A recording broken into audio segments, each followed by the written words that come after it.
You are listening to Radio Lex, the voice of the people. WLXU 93.9 LPFM, Lexington, Kentucky. The views expressed on this program are not necessarily the views of Lexington Community Radio or its board of directors. The views expressed are solely those of the programmers. You are listening to Off the Cuff. Now, here's your host, Adam Banks.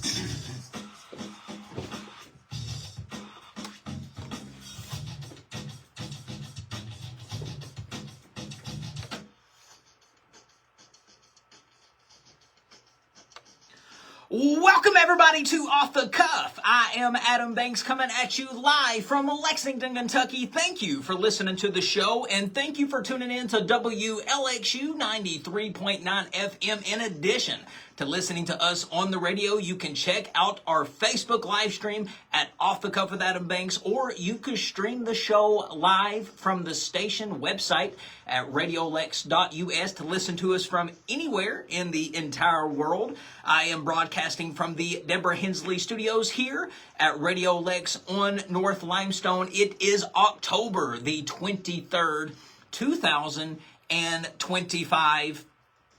The Daytime Emmy Awards took place just a couple of days ago, October the 17th. The Daytime Emmy Awards is the biggest night for daytime television. You got the Oscars for movies, you got the primetime Emmys for primetime shows that are on in the evening, and you also have the daytime Emmys, which consist of daytime programming. That includes your morning shows, your daytime talk shows, your soap operas. And the 52nd Daytime Emmys took place in Pasadena, California, and it was hosted by television host Mario Lopez, also known as AC Slater from Saved by the Bell. I don't think I will ever be able to see him other than AC Slater from Saved by the Bell, but he hosted the Emmys. What's awkward about the Emmys, it being a daytime award show, it is not broadcasted on television.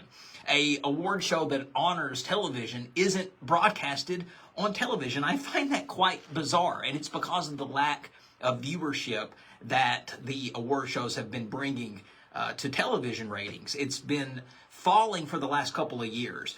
But if you didn't watch, and I'm sure you didn't because it wasn't on TV, it was broadcasted online. If you didn't watch the Daytime Emmys, it was overwhelmingly won by soap opera stars. That's usually the biggest programming on during the daytime. Not like there used to be, but there's still soap operas out there. There's General Hospital. There is Days of Our Lives. There is All My Children. Those, I think, maybe it's One Life to Live, but there's not many left, but they overwhelmingly won the awards. For instance, Outstanding Supporting Performance in a Daytime Drama went to Susan Walters for The Young and the Restless. Outstanding Lifestyle Program went to You Are What You Eat. Outstanding Supporting Performance in a Daytime Drama was Jonathan Jackson in General Hospital. Outstanding Daytime Talk Series was The Drew Barrymore Show. The Outstanding Legal Program was Hot Bench. Outstanding Culinary Host was Condria Brown. Outstanding Talk Show Host in the Daytime was Live with Kelly and Mark. And then a bunch others. But overwhelmingly, soap operas took home the major awards of the day.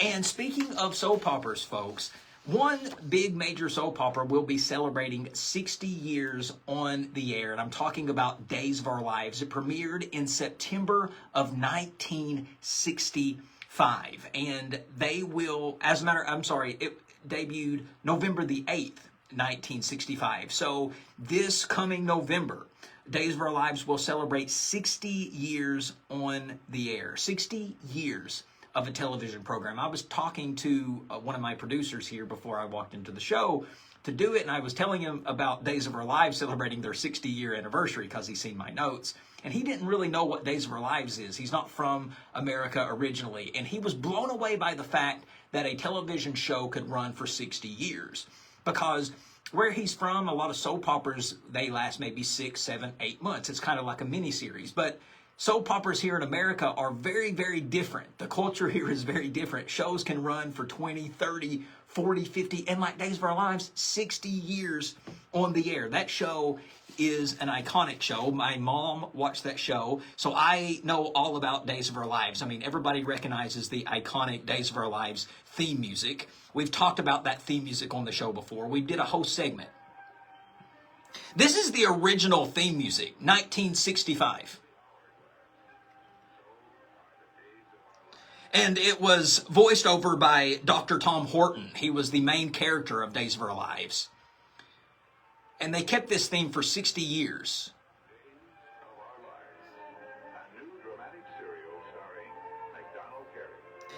I mean, they dropped the voice over as the years went on because that man who played the doctor died.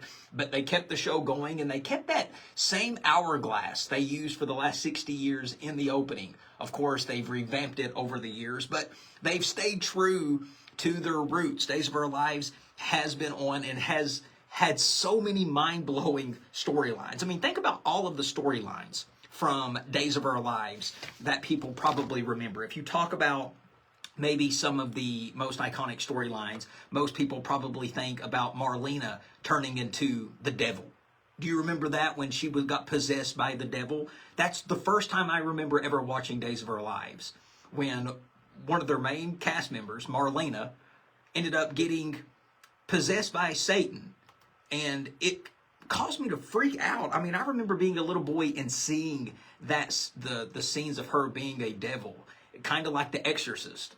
And it really freaked me out. Here's a clip from Days of Our Lives with Marlena turning into the devil.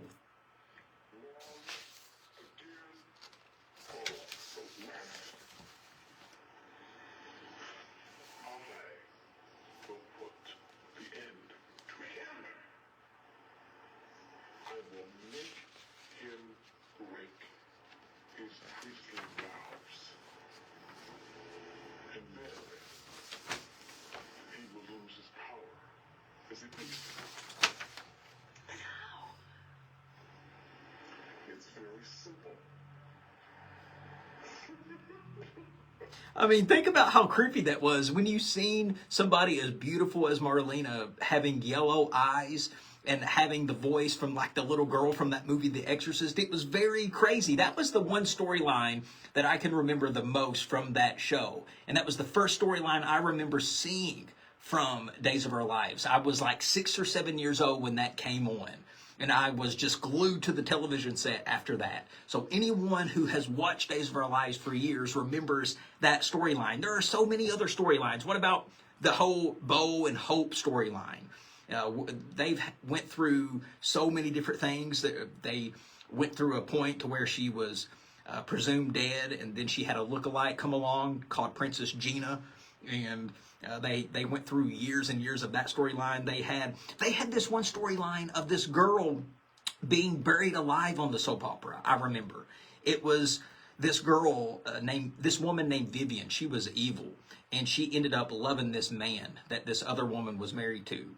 So she ended up giving this woman who she hated because she was married to the man that she loved. She ended up giving her this magic herbal tea. And everybody thought she had died when she drank it because it made her appear dead. And they ended up burying her alive. Take a listen from the scene of when this woman, Carly, gets buried alive in Days of Our Lives from this evil woman named Vivian. And what's creepy about this scene is Vivian lays on top of the grave and laughs as Carly is like banging on the casket wanting out. Take a listen. Oh no, that's Marlena being obsessed. This is Carly banging on the casket trying to get out.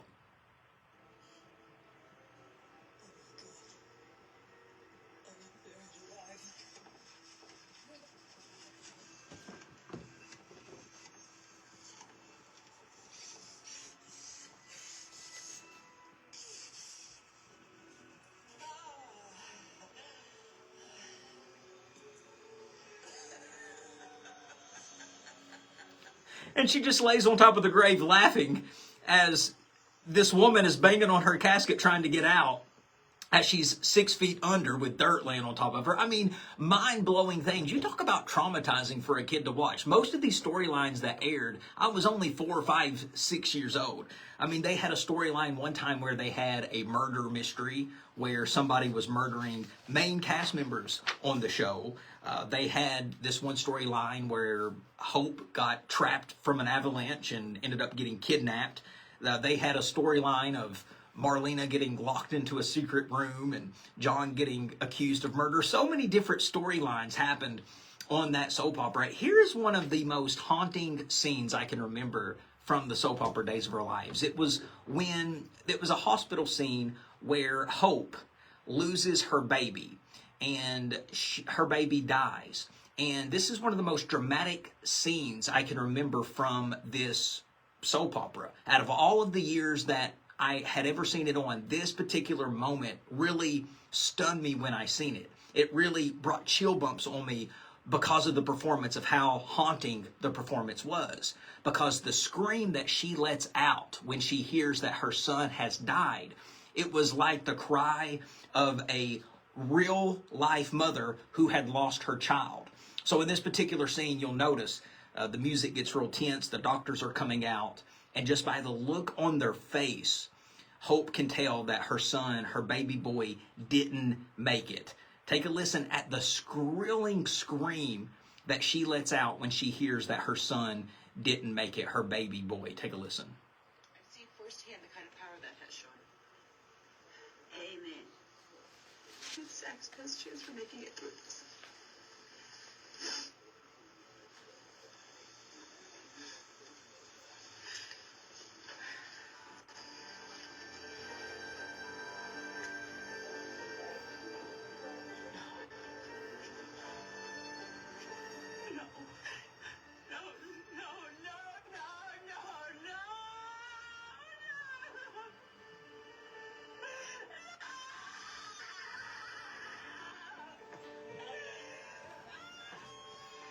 Terrible, terrible. And I just remember that still all of these years later. It's been like 20 years since that scene aired. And it still is one of the most haunting scenes that I've ever seen on a daytime drama from an actress. So 60 years on the air. November the 8th, 2025 will make 60 years since that soap opera has hit the television airwaves in America. But folks, we have a great show ahead of you today. You are listening to Off the Cuff. Stick with us. We'll be right back. You're listening to Radio Lex, WLXU, LP, FM, Lexington, Kentucky, the voice of the people. Radio Lex only exists in our community because of the generosity of supporting members like Peggy Ellis. Thank you for your ongoing commitment to the voice of the people. To learn how you can become a supporting member, visit radiolex.us/donate.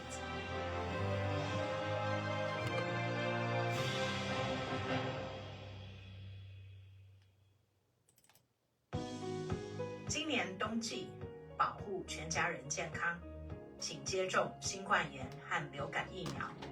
详情上网 lfchd.org。Radio Lex is proud to have the support of founding community partner and State Farm agent Deborah Hensley. Deborah believes in giving every member of our community a chance to let their voice be heard, to unify and strengthen our city. To learn more, you can visit deborahhensley.com or call 859-276-4600. 3244.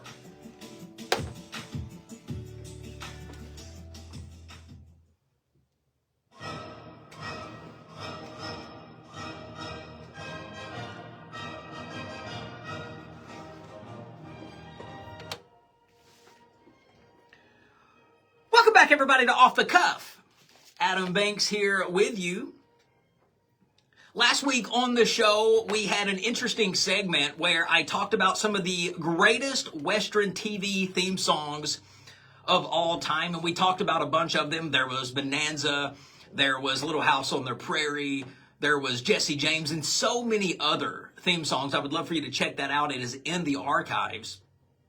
And a lot of people were throwing up theme songs that I hadn't played on the show thread last week. They were saying, you forgot about this, you forgot about that. But remember, folks, last week I was talking about the greatest Western TV theme songs of all time. And you guys were throwing out theme songs, Western theme songs from Western movies.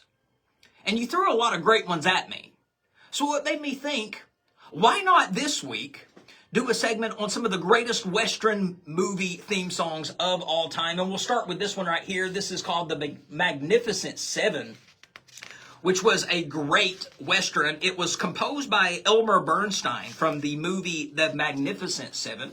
It was released in 1960. This is a great theme because it's bold, it's heroic, and it's unforgettable.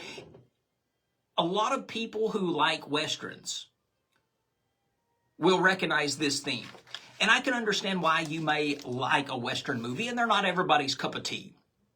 But I can understand why a lot of people love them. They're full of action, it's full of drama, it's full of energy, and you can really do any type of thing with a Western. You could have drama, you could have comedy, you could have a romantic storyline, and you can throw a Western setting in there and have it all.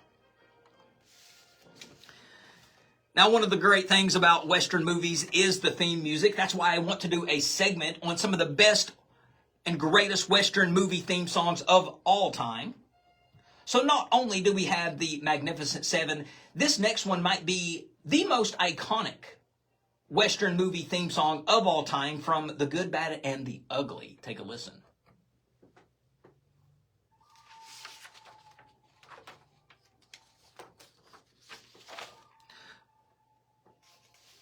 That little riff alone lets people instantly know what this is. Anytime you see a parody or a spoof of a Western, they are usually using this theme because it is instantly attached to the Western genre.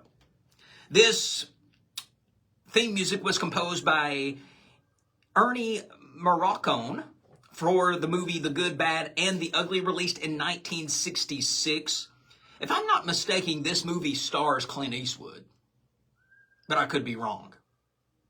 This is a great Western theme, maybe one of the best ever composed. Like I said, it's got eerie music, it's wordless, so the music just makes you hang on to every single note. It's a testament to cinematic Western movies.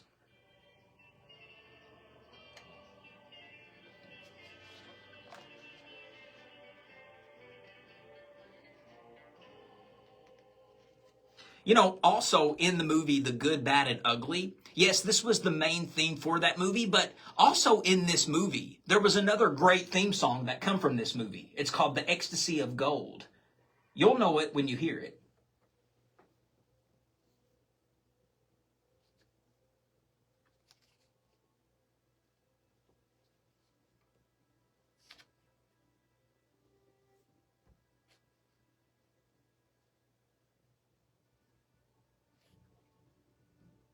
Yes, this is a theme song that they used during one of the scenes of The Good, Bad, and the Ugly. It was actually the scene where Tuco frantically searches a graveyard for buried gold. This track right here, when it was attached to the scene, it really helped build the scene.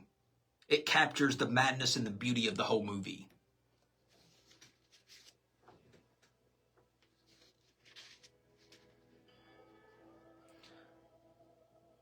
I love Western themes because they always have some type of, there's not many words in Western themes, but there's always a voice, a lot of the times, and they're not singing, they're just doing whatever you call what she's doing. Not really using words, just using her voice. But there are more great Western themes. What about from the Western, A Fistful of Dollars?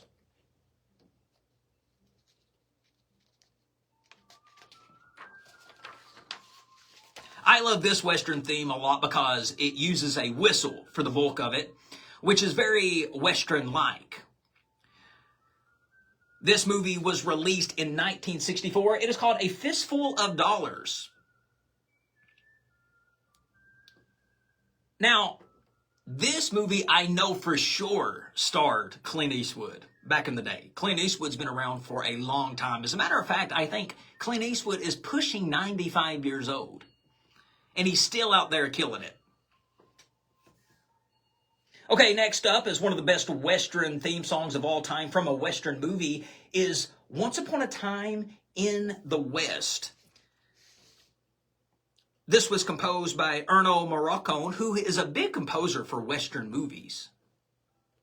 This movie was called Once Upon a Time in the West, and it was released in 1968. This is pure Semitic poetry, I would say. This music doesn't just support the film, it tells a story.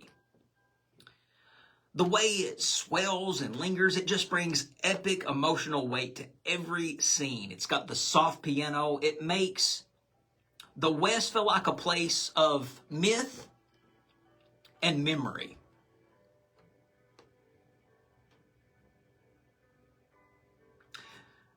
This is a really good Western score. It's not really just a Western score. It's a requiem for the Wild West.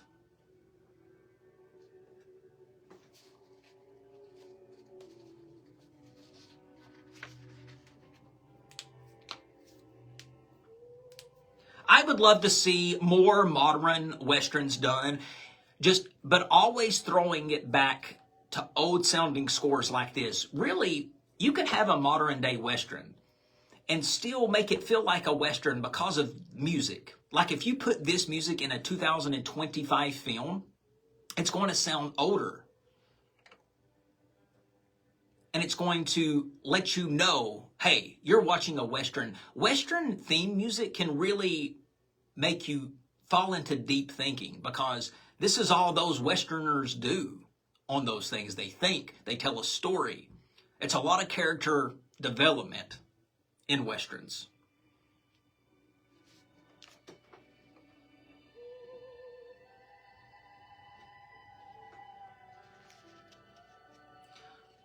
Beautiful, absolutely beautiful. Obviously, you know, during this scene, there was a really emotional thing happening. All right, coming up next, as one of the best Western movie theme songs of all time, comes from Ghost Rider in the Sky, sang by Tex Spence. And I like this one because it's got words.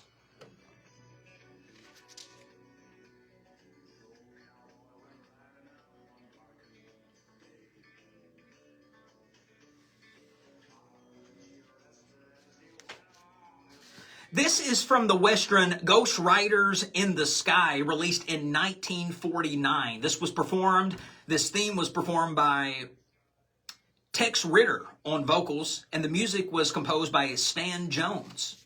This is a Western ballad, so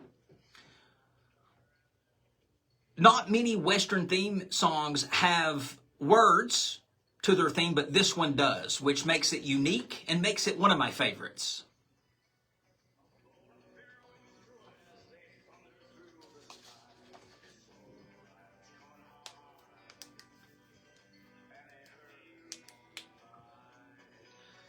All right, one more to share for the audience. We're talking about the best Western movie theme songs of all time. And the last one I would like to share is from one of my favorite Westerns, Kill Bill. This is from Kill Bill 2. This is called El Arena by Morricone.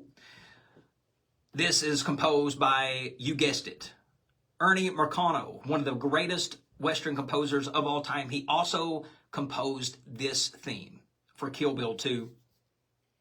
And This was a modern Western film done in 2004. One of my favorite, directed by Quentin Tarantino. And this music is used in a lot of scenes, but one of my favorite scenes that this music is used is when the main character gets buried alive in a casket. And she is left tied up in a casket. And somehow she is still able to escape because her master, her trainer, who trained her to do all of the karate moves that she knows how to do, taught her to throw a punch when her enemy is only just a couple of feet away from her. So her being buried alive and the casket being so close to her, it was hard for her to get off a strong punch, to punch through the casket. But her trainer taught her how to bust through the casket. And she used that skill while laying there. And it was awesome. And it was playing this music. And it was a very triumphant song to play. Because you really thought that she was a goner. You really thought that the main character of the movie was going to die by being buried alive. But when you heard this music, you knew that she was getting ready to escape. So that's what I love about music, folks. Music can really play on your emotions. It lets you know, okay, maybe, just maybe, she might make it out of this. Because without hearing the music, you really did think she was doomed. But when you heard this music pop up, you're like, you know what? This sounds like triumphant music. This sounds like something she's going to figure out. So when they started playing this, that's exactly what happened in the scene. She was able to get loose from the ropes. She was able to punch through the casket, climb through the dirt, all while this amazing scene and theme music was happening.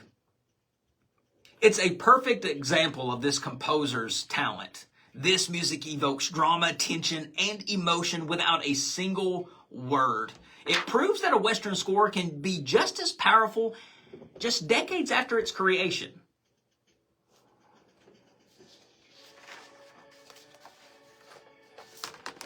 And as this music's playing, she's getting through the casket. I love it. If you've not seen Kill Bill by Quentin Tarantino, it's a must-watch. His best movie to date, and my favorite Western of all time, if we're talking about Western movies. But that, folks, pretty much wraps up my segment as some of the greatest Western movie theme songs of all time. Folks, we've talked about so many different types of theme songs. Theme songs from Western shows, reality shows, soap operas, sitcoms, cartoons. So many. But we never touched the Western genre, so I'm glad we finally got to cover it. And for all of you Western fans out there, these segments were for you. I just had to close there on that last beautiful one because that was definitely one of my favorites. All right, folks, we still have lots more Off the Cuff with Adam Banks coming your way right after these words. Stick with us. We'll be right back. This is Destiny from Success Academy. You are listening to Radio Lex, the voice of the people, WLXU 93.9 LPFM, Lexington, Kentucky.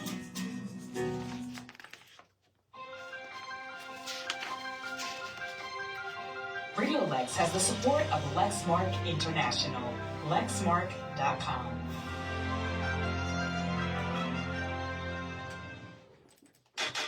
The only way that Radio Lex can deliver independent community radio for Lexington is with the help of contributing listeners like you. Over 160 of your friends and neighbors volunteer to create original, hyper-local programming 24/7 in English on WLXU 93.9 FM and in Spanish on WLXL 95.7 FM. Your contribution goes directly to cover our expenses so that we can continue to bring you the voice of the people. Support Radio Lex today. Visit radiolex.us/donate and support Lexington's community radio right now.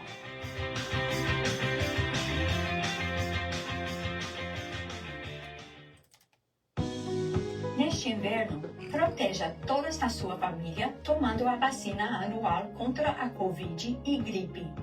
Visite lfchd.org para saber mais.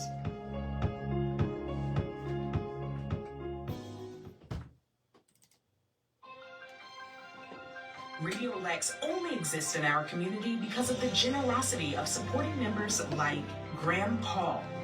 Thank you for your ongoing commitment to the voice of the people. To learn how you can become a supporting member, visit radiolex.us/donate.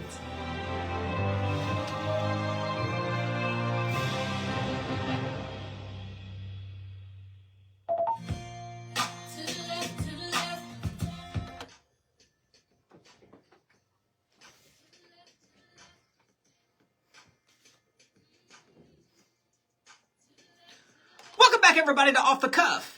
Adam Banks here with you.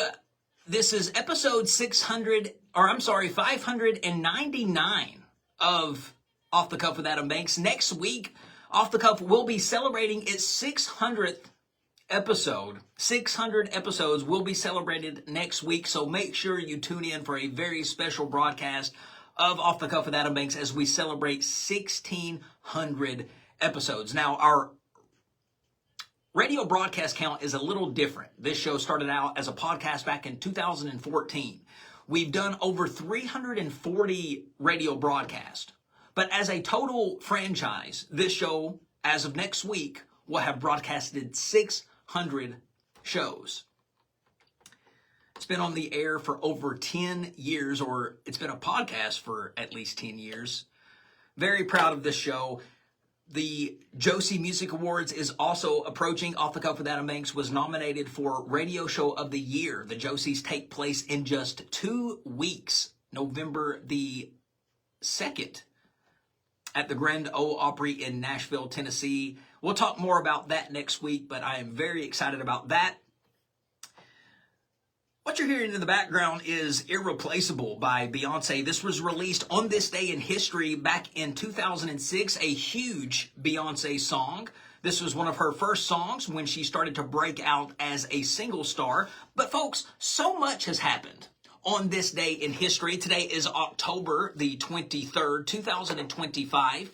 And not only was this song released on this day in history, but also on this day in history, October the 23rd, 1923 is when the U.S. patent was issued to American inventor Sebastian Hinton for a playground climbing structure popularly known as the monkey bars.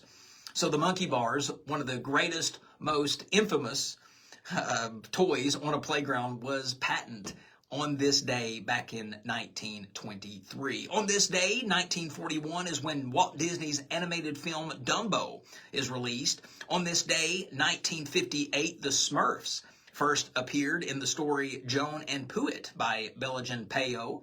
On this day in history, 1975, English rock star Elton John receives a star on the Hollywood Walk of Fame. And finally, on this day in history, 2001, Apple releases the iPod, maybe one of the most transcending inventions ever created. People still think about the iPod, what it has done for music.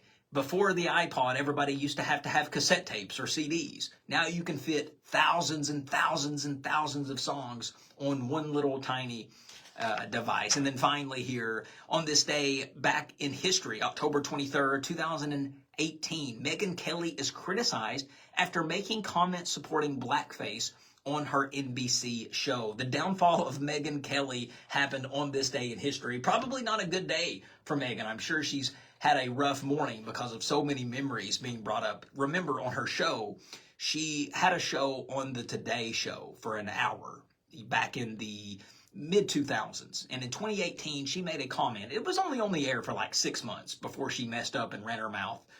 But she made a comment saying that she felt like it was completely acceptable to wear blackface as a Halloween costume. Well, the backlash did not go over well for her, and she was immediately fired from her show, and NBC now has nothing to do with her. But now, folks, that is all of the things that have happened on this day, October the 23rd, in history. This seems like a great place to take Off the Cuff's Song of the Week, and this week I've got a song called Golden by Hunter/X. Apparently, these girls right here is kind of like the new Hannah Montana. The kids everywhere are obsessed with them. So, since they're such a trend across the world, why not play it here on Off the Cuff? We'll be back after the song.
Oh yeah, it's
most people, when you ask them, are you a good person?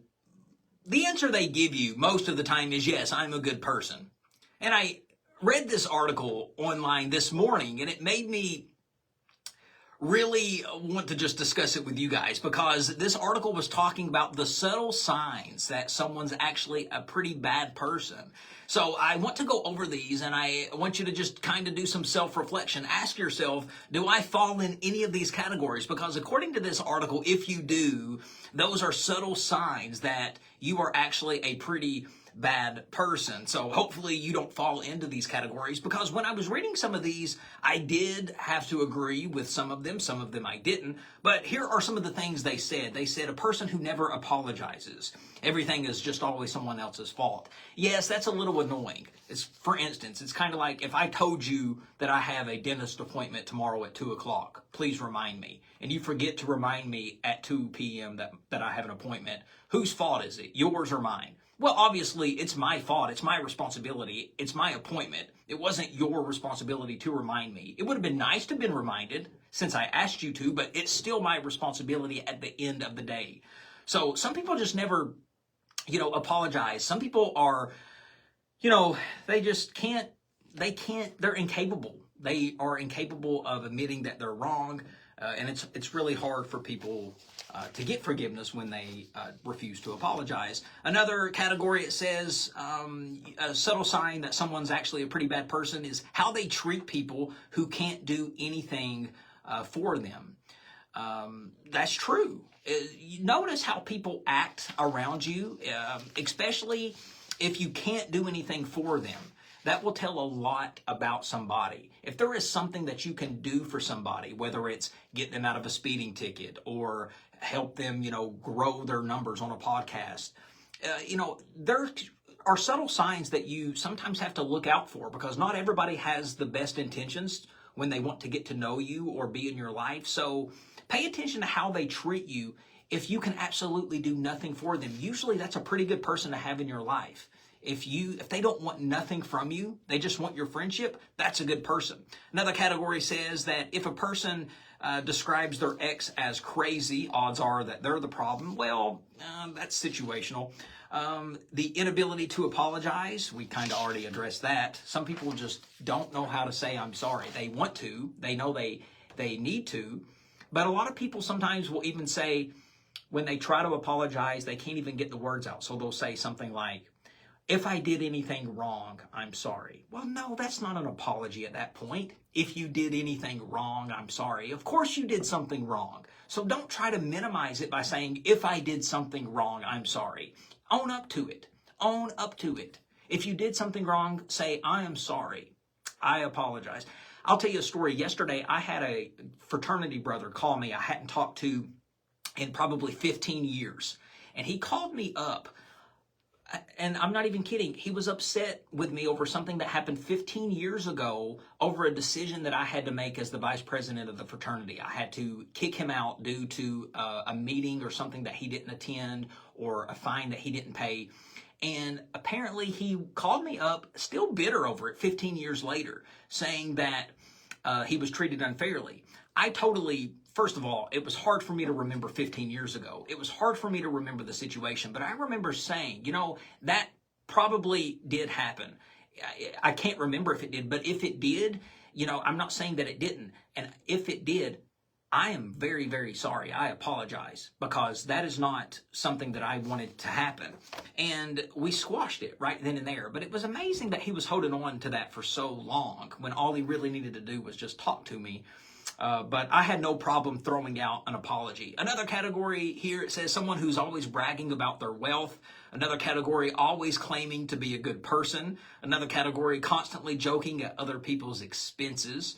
Another category says you're a bad person, maybe if you, you know, finally, or you encourage somebody to open up to you just so that you can judge them. Talking crap about somebody's behind their back is always a 100% guaranteed sign, it says. It says here another category that you can subtly tell that someone is a bad person is to watch how they treat a stranger. Another category is someone who thinks empathy is a weakness. Another says someone who uses the religion to justify hate. Another category says how they treat animals. There's a lot of truth behind that. A lot of serial killers have always been, I don't want to say always, but they usually have a track record of mistreating animals in their childhood. So there's a lot to that. Another category, it says someone who is always rude to customer service staff. Someone who says that, or someone who doesn't return their shopping cart to the cart department.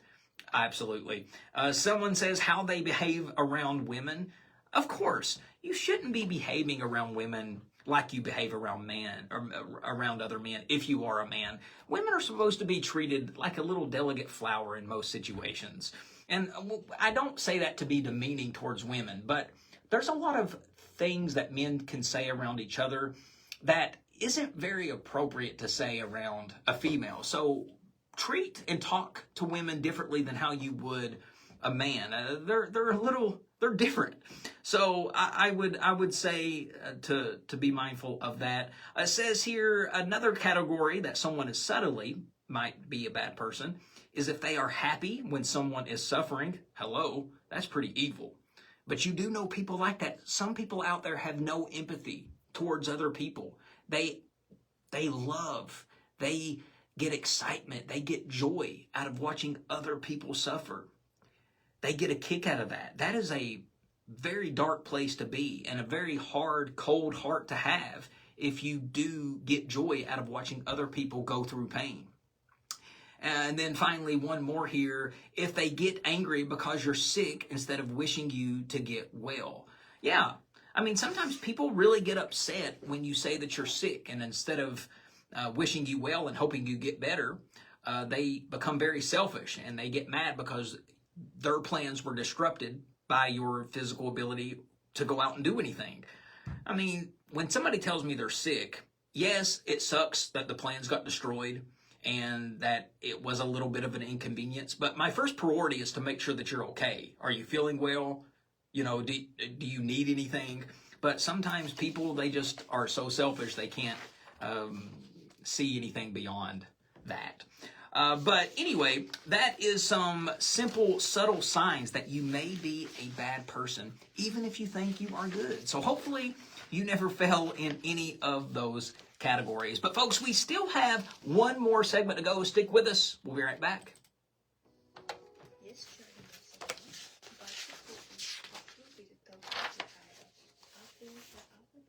सबै सदस्यहरूलाई सुरक्षित राख्नुहोस्।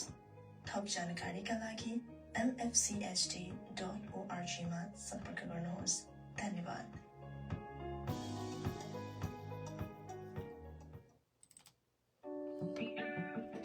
Radio Lex is proud to have the support of founding community partner and State Farm agent Deborah Hensley.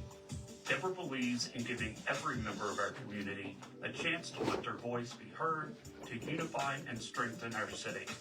To learn more, you can visit deborahhensley.com or call 859-276-3244.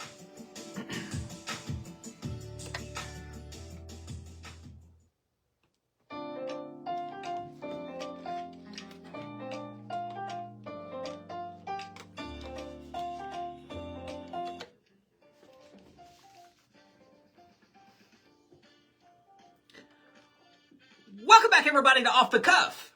Adam Banks here with you. Last segment of the hour. Today's national holiday is National Talk Show Host Day. I used to be a television talk show host. Back in the day, I used to co-host Midday Kentucky on ABC 36. A very fun time in life, a very monumental time in my broadcasting career. I do love television, not as much as radio, but TV is a different beast. It's a different medium. You're not just using your voice, you have to use your entire personality. Not just your voice, but you have to be physically seen. So much you have to focus on when you're doing television. You know, you can multitask a lot on the radio, but when you're doing TV, it's hard to multitask because the camera is always on you. But today's national holiday is National Talk Show Host Day, and this is celebrated on October the 23rd every year because it is a tribute to one of the greatest talk show hosts of all time. On his birthday, Mr. Johnny Carson. Johnny Carson was the iconic host of The Tonight Show. We've talked about Carson on the show before. Maybe one of the most popular television hosts to ever exist. It says here that American radio personality Joe Franklin hosts the first television talk show back in 1951 on WJZ-TV. In 1954, the world's longest-running talk show, The Tonight Show, debuts on NBC with Steve Allen as the host. Not many people know that Carson was not the first host of The Tonight Show. Steve Allen was, and then it went to Jack Paar and then Johnny Carson. In 1962, that is when NBC signed Johnny Carson as the host of The Tonight Show. So who is considered a TV talk show host? A host is more than an anchor. A host is someone who is the show's presenter. They engage with the live audience. They recite a monologue a lot of the times, and they interact with guests. They interview them, interview people from the audience. So they do more than what an anchor does. It says here that Ellen DeGeneres is considered the most popular TV talk show host in America. And that's funny because she doesn't even have a talk show currently on the air. But she was the highest paid TV talk show host of all time, taking home an annual salary of $50 million a year while on the air. That's a big salary to give up. Yes, she's still rich, but that's a big change, going from $50 million annually to nothing.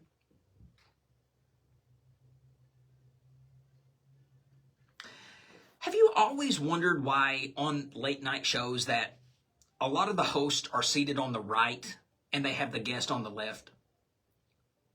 Well, it says here that TV talk shows, the host likes to take a seat on the right to be the final focus of a frame because our eyes read a frame from left to right. The right part of a screen is where the main character is placed. Some hosts have also confessed that a seat at the right side makes them seem more powerful. So that's why they like to sit on the right side of the guest. Here are some 5 facts that are mind-blowing about the American broadcasting industry. It says here that the television industry saw its biggest commercial jump in the years between 1949 and 1969, a period also known as the golden age of TV. Also, it says that television's breaking news format came about 6 years after the first talk show was aired. Another fact here, it says, as per the Nielsen ratings, the Super Bowl showdown of 2015 between the New England Patriots and the Seattle Seahawks is the most watched event in television history. I mean, the Super Bowl every year typically is the most watched event of the year. Usually, if you're looking at a top 10 list of the most watched programs in television history, the Super Bowl is like in the top 10.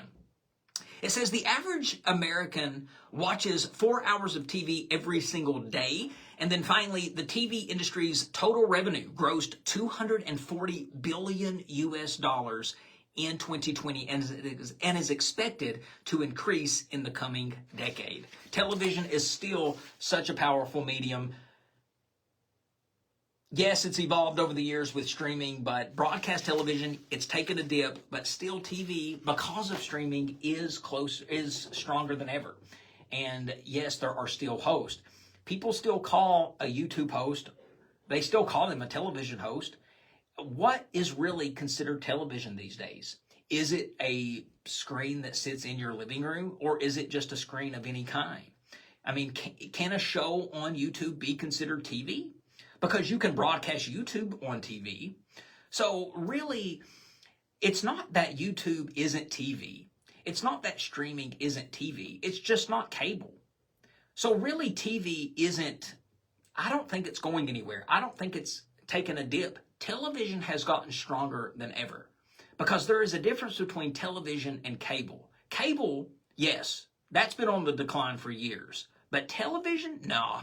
Television is not going away. But thanks to streaming, that's why television will stay around for the next decade and the next century and years and years and years to come after that. But folks, happy National Talk Show Day for all of you TV hosts out there. That pretty much wraps up another episode of Off the Cuff with Adam Banks. If you liked what you heard today, folks, you'll probably like our previous episodes. We archived them all on podcast. We're on Apple, we're on Spotify, we are on YouTube, we are wherever you stream your podcast. You can follow the show on social media at Off the Cuff with Adam Banks. You can follow me, the show host, on social media at The Adam Banks. We release new episodes every Thursday from 4 to 5 right here on WLXU 93.9 FM, which means we will be back same time, same place next week for our 600th episode. Ladies and gentlemen, I am the King of Radio, Adam Banks, and this is Off the Cuff. I will catch you down the road. All right, guys, thank you so much.